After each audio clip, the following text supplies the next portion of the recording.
Hello, and welcome to Verbling. I'm teacher Oakley, and for the next hour, we are again going to be looking at idioms today at this particular time slot. Again, our theme is water this week, and today's class will be looking at idioms that are related to or that feature in them something about swimming. Uh, Okay, that's the idea here. So we're swimming today. Again, as usual, we'll be doing some exercises together as a class, taking turns, and I will do my best to attempt to think of other related idioms that may have the same meaning or similar meanings, as well as to keep in mind the situational use, because some idioms are very broad. We use them in all kinds of conditions, and some are used very specific situations in very specific situations.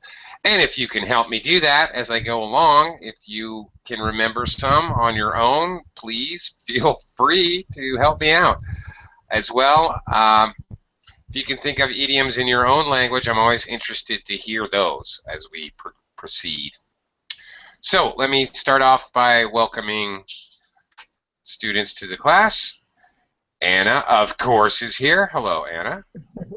Hello, teacher. Good morning. Good morning, everyone. Good morning to you. Good afternoon for you. True. Okay. And Mustafa is with us again. Hey there. How are you? Hello, teacher. Hello, good afternoon for you. I'm doing good, except the weather is not good at all. It's like dusty. The sky is red, kind of. Yeah, Sky is dusty red. weather. Yeah, because of sun. Yeah, because of sun. Yeah. You know, Mustafa, if you mixed your weather and my weather, you know what we would have? Mud. Yes, exactly. Exactly correct. We'd have one big giant pile of mud to play in. Okay. Rebecca, welcome back. Hi there, Rebecca. Welcome back. Well, I'm fine. I think I am more awake. Okay, that's good. Okay, good. Yeah, I was torturing Rebecca last class, trying to do a listening, hardcore, straight up listening exercise when you wake up in the morning. It was too much. It was too much to the first hour of the morning. Yeah. I know. I know that. Really, I do. I would never want to do that. Arnaud has also joined us. Hello, Arnaud. How are you? Hello, I'm fine, thank you. Hi, everyone. Great. Arnaud, where are you from? Paris. I live in Paris. Yes. Really? And I just have to share this interesting picture of the boat there. Or is this where you live in Paris? No. No, Okay. not really. It's a picture from Benin. Okay. Yeah, All right. because I'm from Benin. Okay. All right. I grew up in Benin.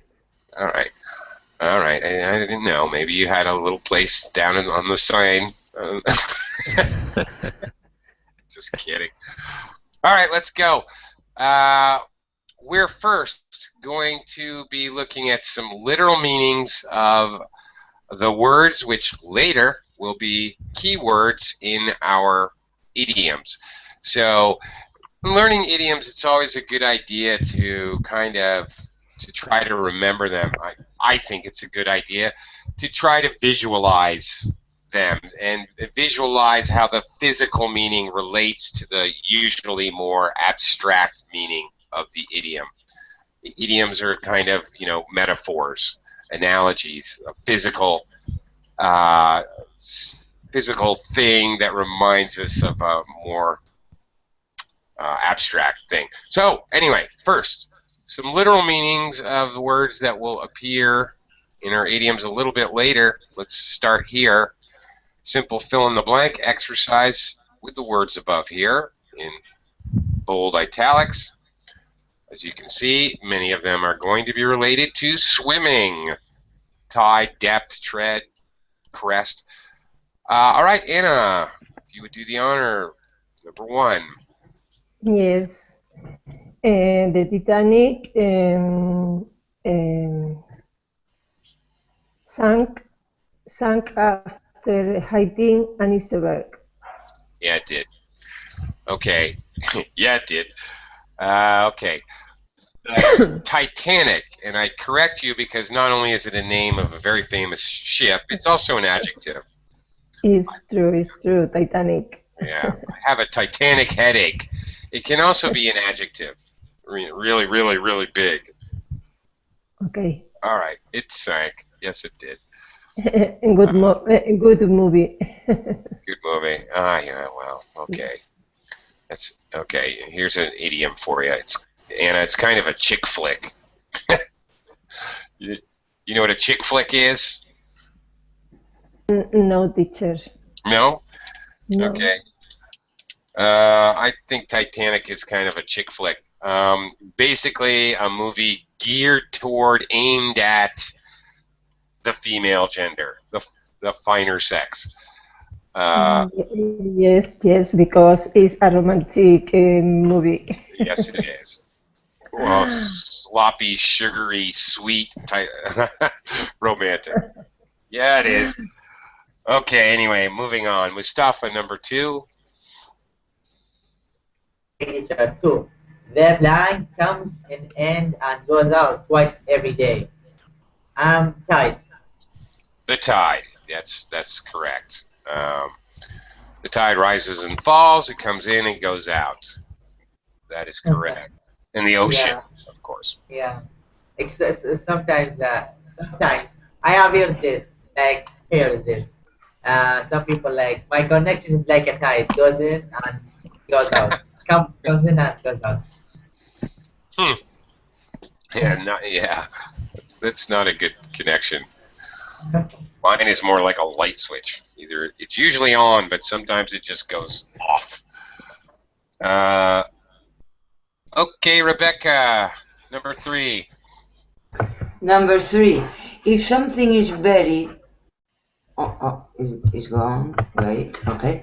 If something is very... It is of great... So...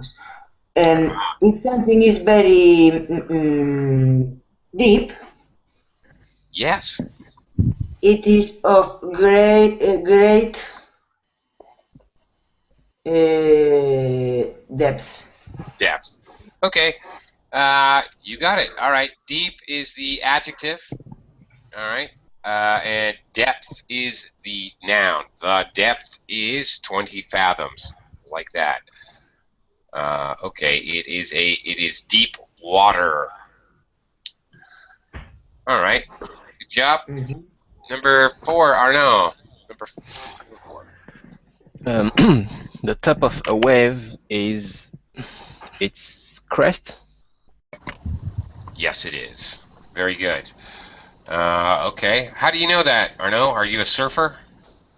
No, not really. Okay. Just checking. All right. But you're absolutely correct. Often the white water on the top, the crest of the wave. Okay, Anna, number 5.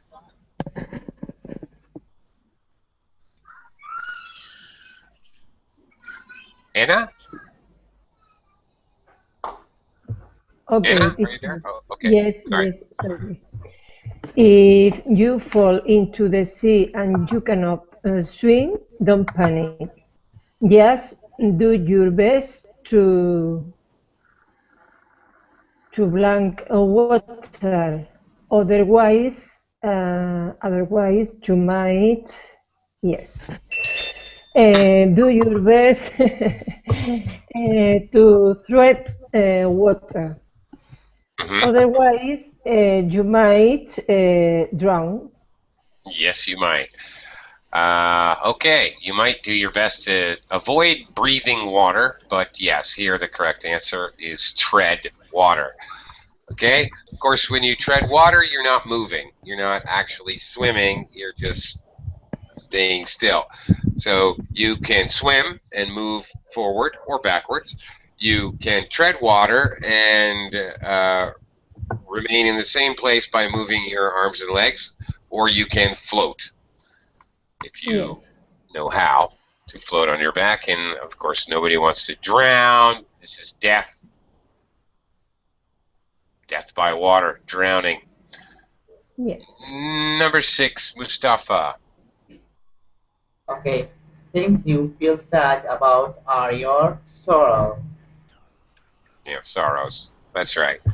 Sorrow is another word for sadness. It's a noun, by the way. Okay. All right. Interesting little blurb here just to share. In an interview yesterday, Tony Blair began to swim with the current of public opposition to the single currency. Okay.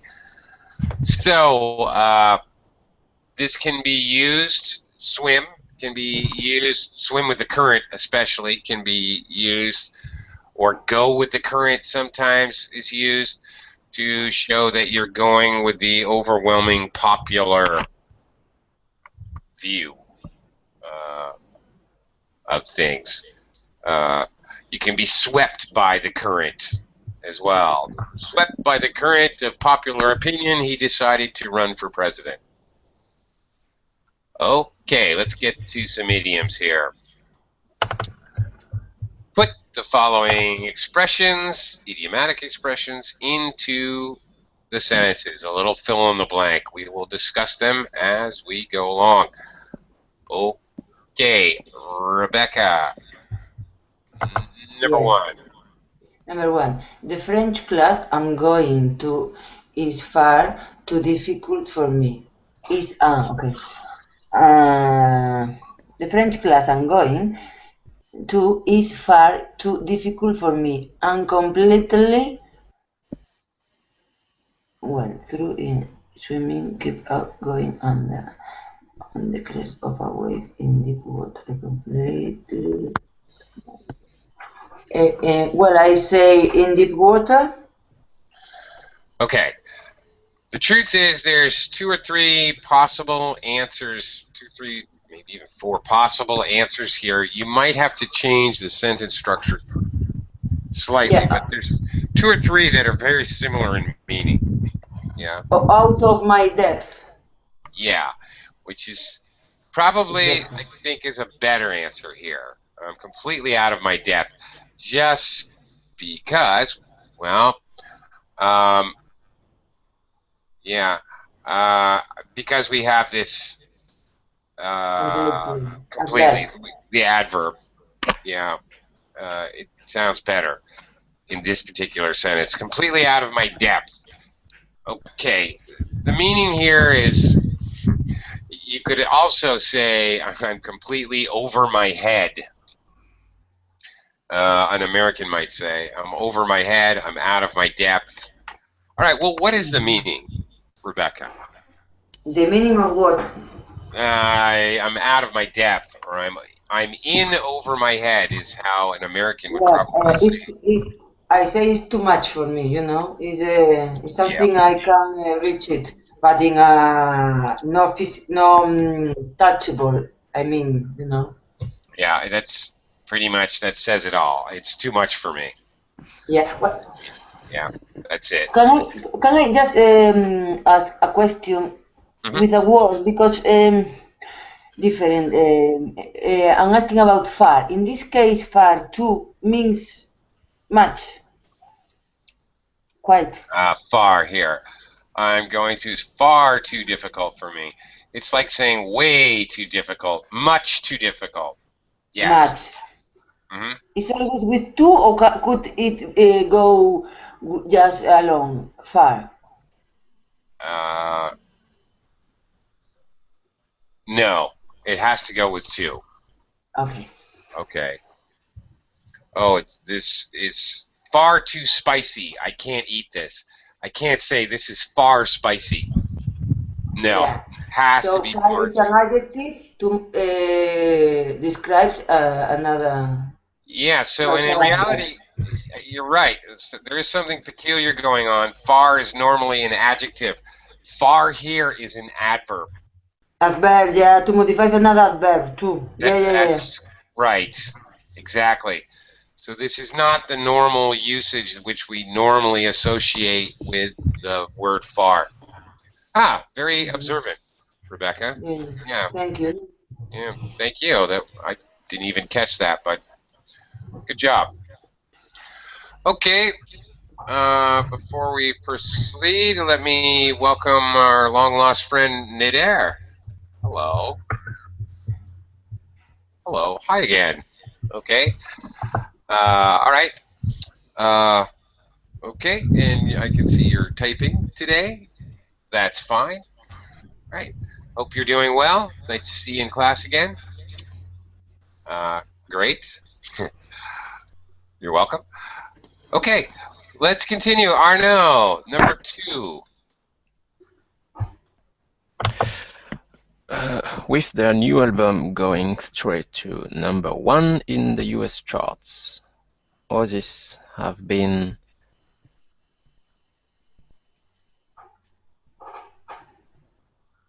on the crest of a wave It's got for to a while be. now. Yeah, it's got to be because this is the only one that's very positive. Obviously, this is a very positive sentence. Yes, on the crest of a wave, okay, the top of a wave, you can very easily say Oasis have been on top Yes. now for a while, now. This just very simple but idiomatic on top. Sure. Yeah, you certainly could, and it has the same meaning. Okay, sometimes we use this idiom riding the crest of the wave with a verb, usually riding. Okay, they have been riding the crest of a wave for some time. Usually that means, okay, it's positive, they're very popular, or the company's making a lot of profit, or, okay, the Chinese stock market was, before the last couple weeks, riding the crest of a huge wave of expansion and profits. Okay, so it could deal with other things besides popularity. It could deal with money, for example. All right.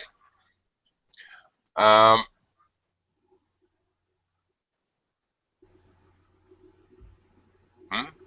Okay. Okay, Mustafa, you're kind of confusing me. Mustafa, do you have a question or? No. This is another one, teacher. On the same wavelength, like you Okay. have same opinion with other people. All right. I don't know what that has to do with anything, though. That's what I don't get. Yeah. Okay. I'm not sure what that has to do with any idiom we've looked at. That's why I'm confused. All right. I'm just going to move on. Nader, number 3. I'll go ahead and read it. See if you can fill in the blank. I didn't get any training when I started to work here. I was just blank and expected to get on with it. I didn't get any training when I first started. I was just thrown in at the deep end. Yeah. And expected to get on with it. Really? Expected to get on with it. Oh, to is there. All right. I just missed it. Right. You're thrown in at the deep end. Then, well, that basically means what the sentence says. You're given no training or not told what to do. Obviously, this is going to be used for business, mostly. Clearly, that's a place where it's going to likely show up. We also, Americans sometimes say, thrown to the wolves. I was just thrown to the wolves, especially with something like salesman, or you have to I don't know. You have to go deal with the public somehow, like a tour guide. They just threw me to the wolves. I had no idea what I was doing. Like, all right, so people could criticize you, or the public. You're dealing with the public, so they could definitely be abusive towards you. All right. Anyway, thrown at the deep end. Basically, untrained. Doesn't have to be for business, but it usually is. You could say, "Oh, I joined the local football team, and they just threw me in at the deep end and put me in the goal as the goalie. I've never been the goalie in my life. I felt like I was thrown in the deep end." So it could be for other things. Moving on, number 4, Anna, back to you. Okay. My wife just lost her job. If we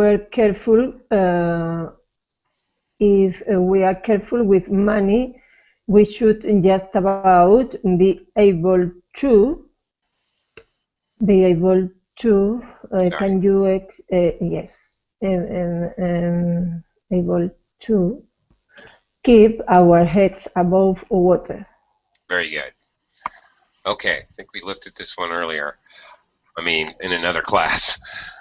Not earlier. Yes, it's more common. It's more common this idiom. Yes, keep your heads above water, and I think I mentioned yesterday or whenever it was in a class, make ends meet. We're able to just make ends meet. It has the same exact meaning. You can pay your bills, and that's all. Now this is used for home finance. It can also be used in business. Especially when you own a small business. It would be kind of rare to say this about a huge corporation. Oh, the Microsoft is barely keeping their heads above water. A little strange there. Or Microsoft is barely making ends meet. It seems a little odd because it's such a huge monster. Seems a little strange. So these idioms tend to be used more for small businesses or personal finance. Okay. All right. Moving on, Mustafa. Okay, teacher. 5. You will have to agree in the end. You can't go on blank for much longer. You can't go on. You can't go on. On. Can't go on.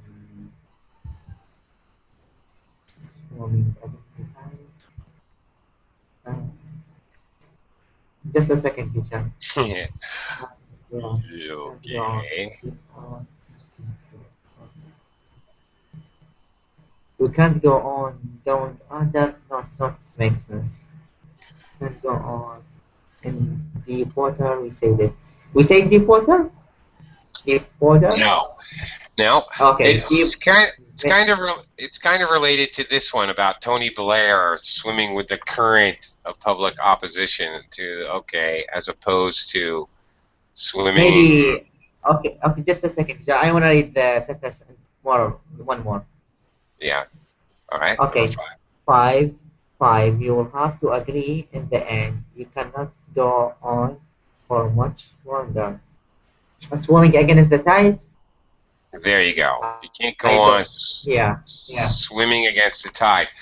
The tide of popular opinion or the current of popular opinion are common phrases, meaning that there's an overwhelming majority of people that think one way, that have a certain opinion.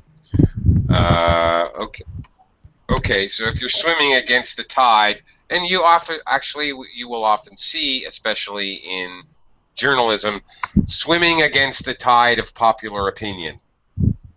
The whole phrase is very common. Okay. So you can't go on. All right. Swimming against the tide. A similar one might be bucking against a trend. If you're bucking against a trend, more about horses here.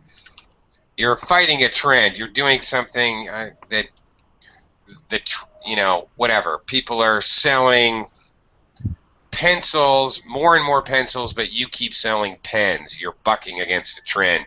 You could also say you're swimming against the tide. Come on, you get with the program. You're swimming against the tide. Everyone's using pens now or whatever. Nader asks if you can say swim against the current. It's a lot. It's understandable, but it's a lot less likely to be used. You would see that in journalism where they try to use idioms in a little more colorful way. Okay, where they try to use kind of synonyms or something. It's not so much used in popular spoken English. So there you go. Okay, moving on. All right, number 6, Rebecca. Number 6, okay. If the recession continues for much longer, a lot of small businesses are in real damage of. Scroll up, please. Of.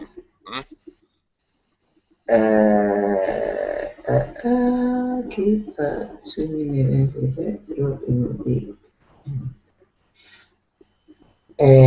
throwing at the deep end.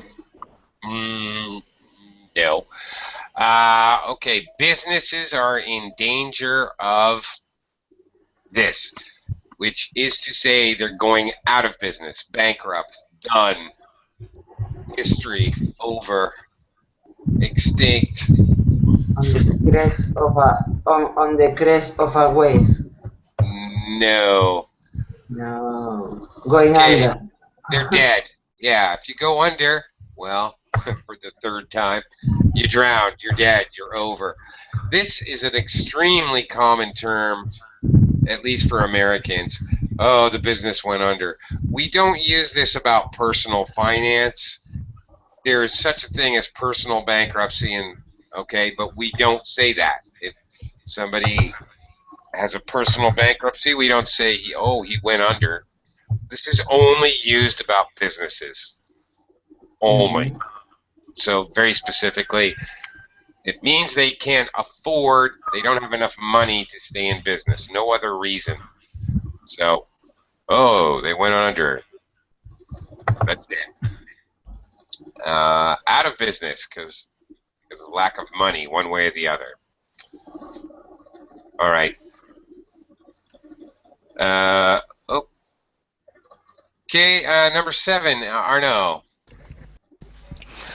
When we lost to Brazil, we just found the nearest pub and drowned our sorrows with a lot of beer. Yeah, that's exactly correct.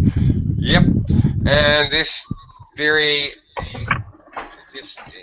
as Arno kind of pointed out for us, thank you, Arno, this is very specifically about alcohol.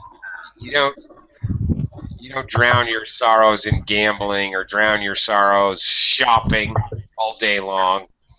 Nope. If you're drowning your sorrows, you're drinking alcohol, and that's it. So very specific. Yeah. Okay. That's it. All right. Yeah. All right. When your sports team loses, when your girlfriend leaves you, all right. Drown your sorrows. Nader, last one. I'll read it. I've got some terrible news. Bill's son has just been arrested. He's been involved with some pretty shady business deals. He's blank, and he's in it right up to his neck. Okay.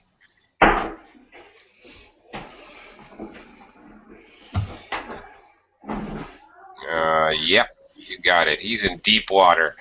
Notice that yesterday if you weren't here, I will just tell you. Yesterday, in hot water. You're in hot water, you're in trouble.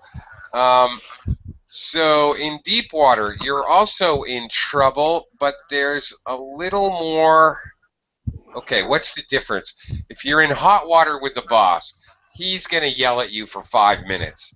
If you're in deep water, you're involved in a court case that's going to take years and probably end up with you in jail for years more.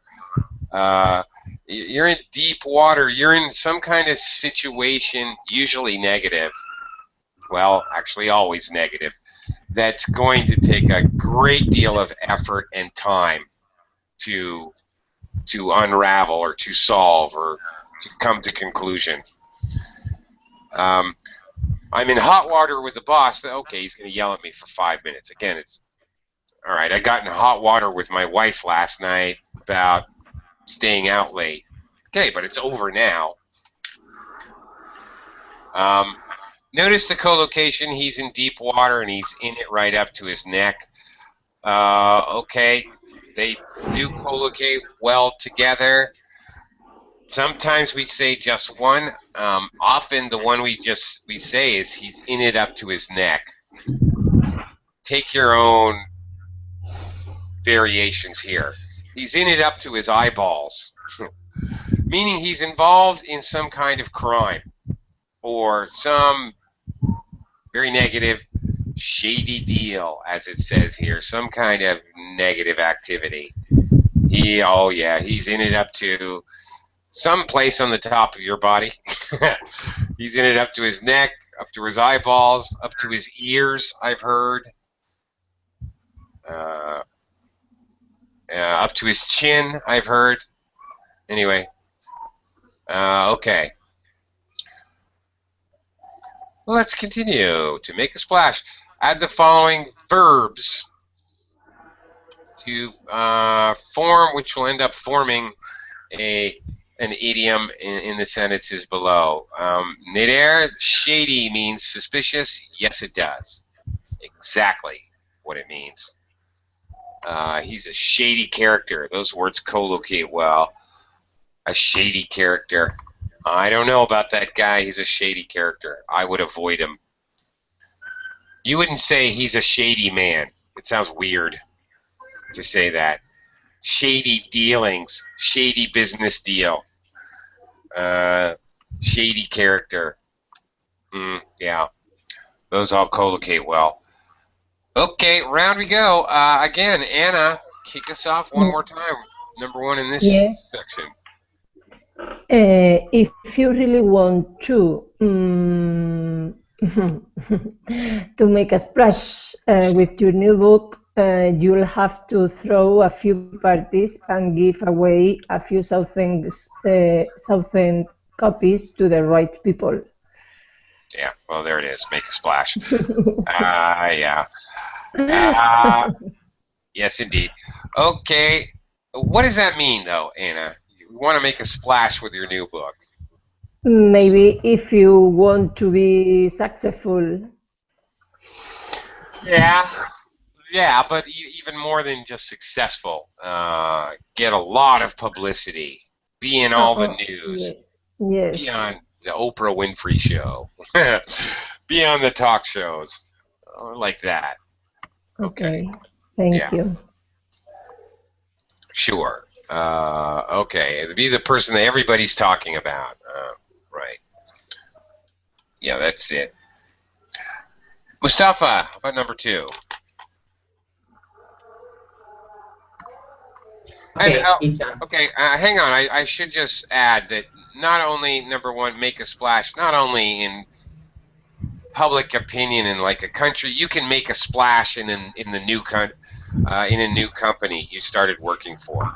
Oh, the new guy made a real splash. He landed the ABC account in his first week at work. We've been trying to get that account for 3 years. He made a big splash at work. You can use it like that too. Okay, Mustafa, sorry to interrupt. Go ahead. Okay, you said you rang 5 minutes ago. I'm afraid there is a lot of workmen around. the office this morning. The noise they are making must have blank the sound of the phone. Drown out. That's correct. Drown out the sound of the phone. This is used, it's idiomatic, but it's used quite specifically here. One sound is louder than the other. Okay. Yeah. It could be any sound. A lot of times it's the sound of people, usually, not noises. It's okay, the barking dogs drown out the sound of the television, so I couldn't hear the movie. Maybe. So teacher, I just want to ask you a question. Like for when something drown out something else, it's completely you cannot hear it completely, or you can hear it but slightly unclear. Yeah, probably the second. Probably the latter. You can hear it, but you can't understand it. Is more likely. Possibly you can't hear it at all. Okay. So really, actually, it could be either. Okay. If it's something like, all right, the barking dogs drown out the sound of the television. I couldn't understand the movie. Okay, maybe I could hear a few words here and there, but like that. Okay. Yeah. Okay. All right, number 3, Rebecca. Yes, number 3. I wish someone would me a lifeline. To tell me that with a loan of a couple of £1,000, I could get myself out of trouble. Okay, throw. Mm-hmm. Okay, has a very literal, physical meaning. You throw someone a lifeline when they fall off a boat and they're drowning. You throw them a lifeline to save their life. So it has this abstract equivalent, which is widely used for a lot of situations. He's addicted to heroin or drugs, so we need to we need to throw him a lifeline and get him into a rehab center. Okay, fine. All right, in this case, he needs a loan of a couple £1,000. He's in financial trouble. He needs a lifeline, somebody to throw him a lifeline. So it could be really any kind of problem, emotional problem, addiction, money. I haven't had a job for 3 years. I've been unemployed. I wish someone would throw me a lifeline. Okay, Mustafa. Mustafa needs a lifeline, for example. All right. Okay. So we can use it this way. We can say, I wish someone would throw me a lifeline. We can talk about it third person. Oh, the company threw him a lifeline and gave him an advance on his pay for 2 months so he could make his house payment. All right, he's going to lose his house if he doesn't pay. So the company threw him a lifeline. All right. Anyway, Arnaud, number 5. Okay, number 5. No. Number 4. Oh, no, I'm sorry. You're right. Yeah. I think it would be a good idea to test the waters first before we spend any more money on the project. Okay. Very good. You're going to test the waters. Okay. Many people, not everyone, but many people actually stick their toes in the water, and we can actually use that expression. Well, I think we should just stick our toes in the water at first.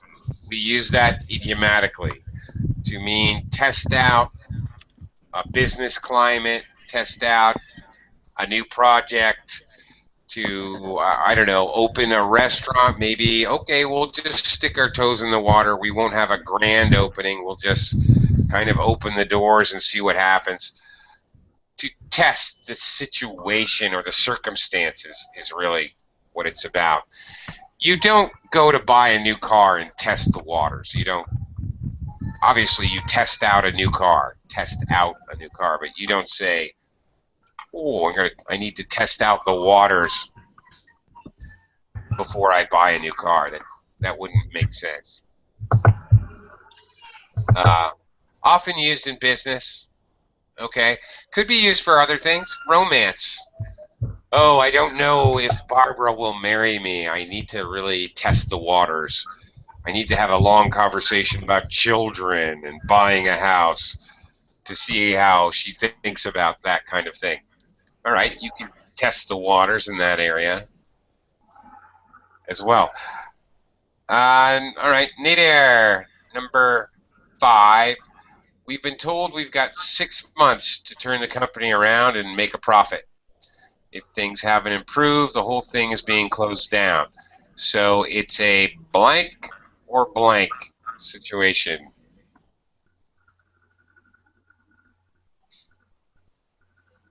It's a life or death situation. Yes, that's absolutely correct. Or if you could pick 2 words out of all of these words, which mean the same thing as a life or death situation, we also use, by the way, do or die. Do or die situation. Dive or sink? Well, no, very close. It's sink or swim. And you got to say the order right here because it's an idiom. If you say it's a swim or sink situation, most likely native English speakers would look at you funny. They would not be able to actually comprehend what you were saying. It's a swim or sink situation. It would take them it would take them 30 seconds or a minute to figure out what you're trying to say. Sink or swim, do or die, life or death. Okay, do or die, sink or swim are very, very similar. Life or death sometimes can be used in the same way, or sometimes you actually mean it's life or death. Somebody is going to live or die, so that can be used much more concretely. Whereas sink or swim, do or die are always metaphorical, idiomatic. Alrighty then, Anna, back to you, number 6. Okay, don't you think too many young people today blank straight into relationships without really thinking about what they are doing? Yeah. Yes. Yeah. So what do? They blank into relationships. Dive. Yes. Very good. Anna, what else can you dive into?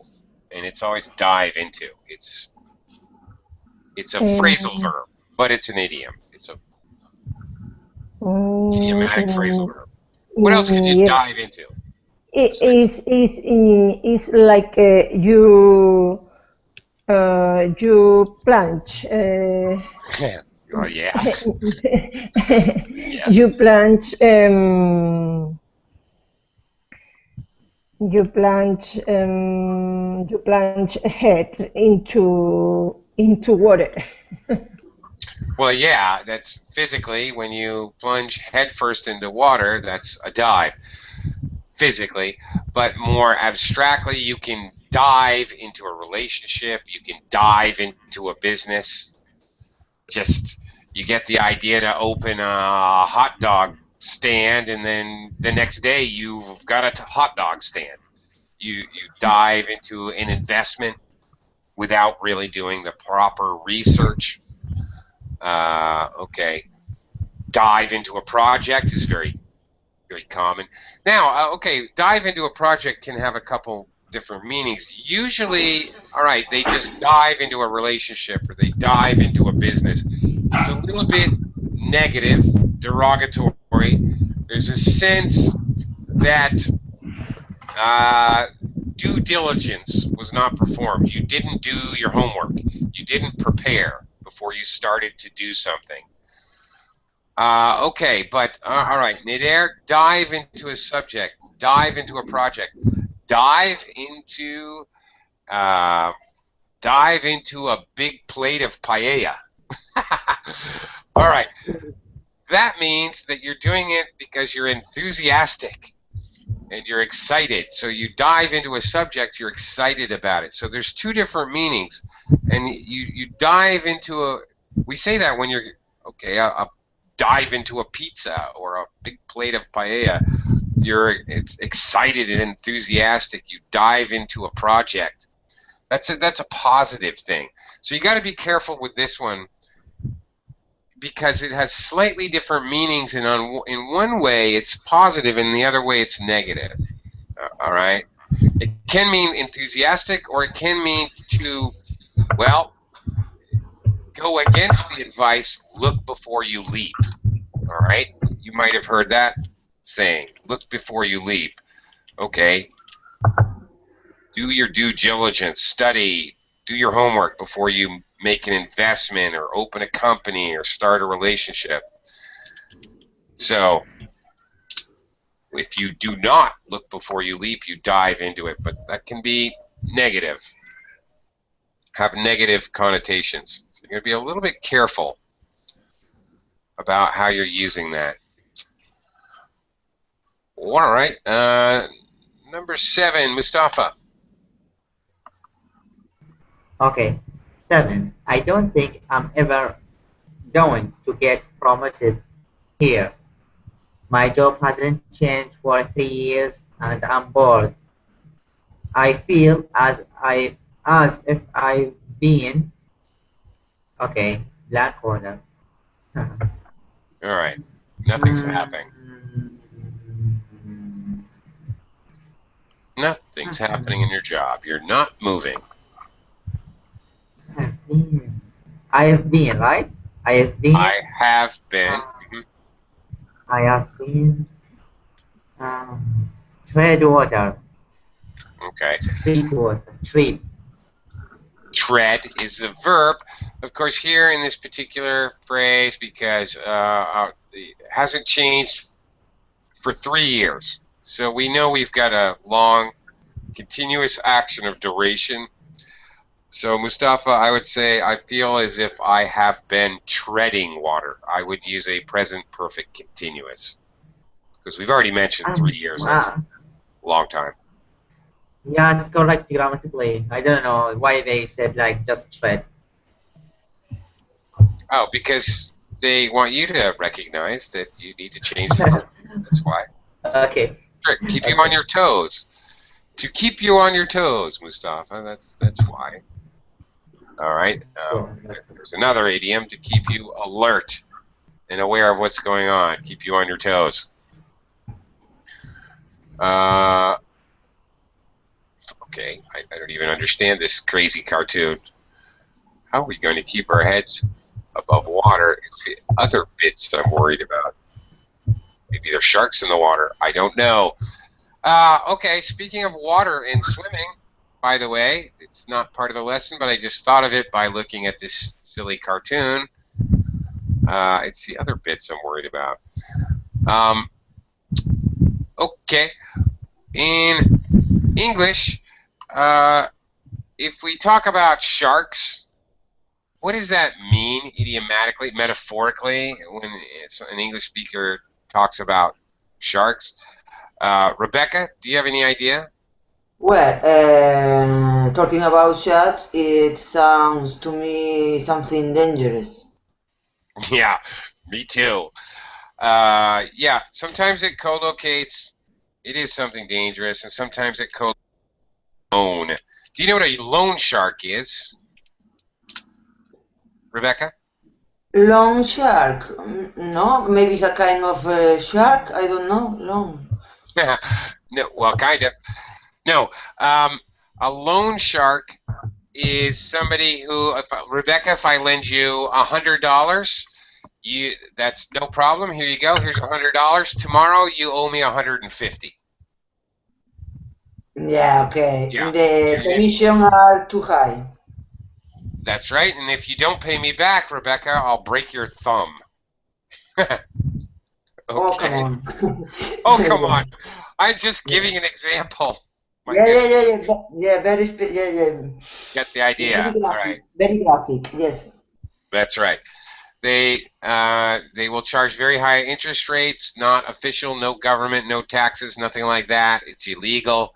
And then if they I don't, was going asking you that this kind of loan is not legal. It's not from no, the it's normal way to get it.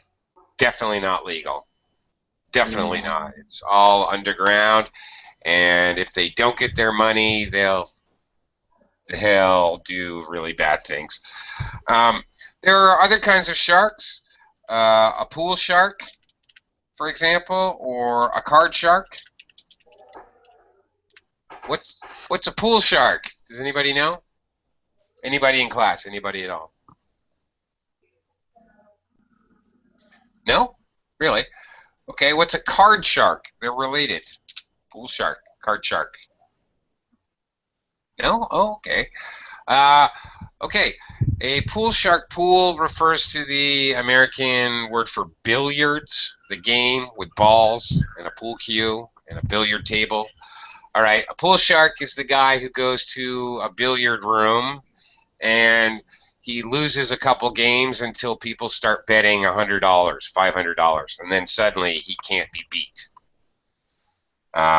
Okay, so he's basically tricking people out of his money betting on pool. Card shark, same thing, except playing poker. Usually, well, yes, not usually. Poker, cards for money. Okay, Nader, you mentioned big companies, but big companies, as well as very wealthy clients, such as they're not sharks, no. Big companies or somebody who comes to a casino and has like $1 million to waste. Yes. Big fish, definitely. Yes, you can say big fish. That's true. Or sometimes if they're really big fish, we say whales. Even though I know whales technically aren't fish. I know that. Uh, oh, really? Okay. Interesting. Okay. Big players are whales. People with a lot of money, or big people, companies or people with a lot of power and money are whales. Okay, let's see if we can pop in the missing words. A little review, the last 5 minutes. Let's give it a try. Arnaud, number 1. Look back at it. Add the missing words. This really should say thrown, not just in at the deep. It should say thrown in at the deep. In a deep.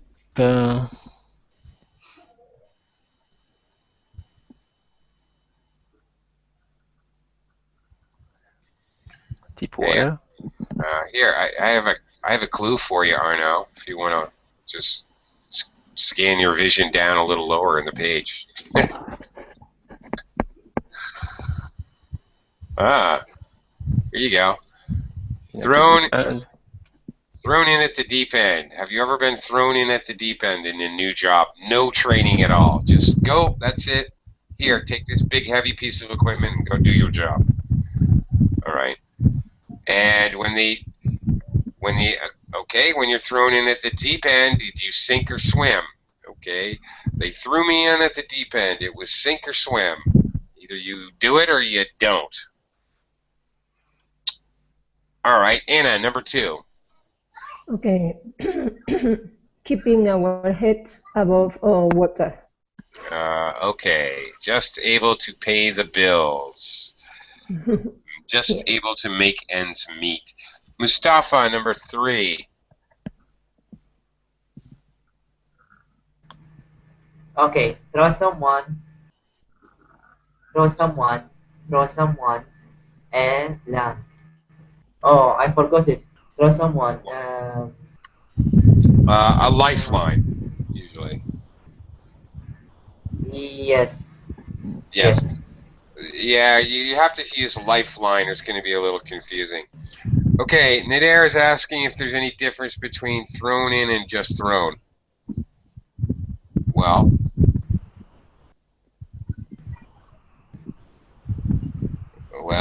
I don't know.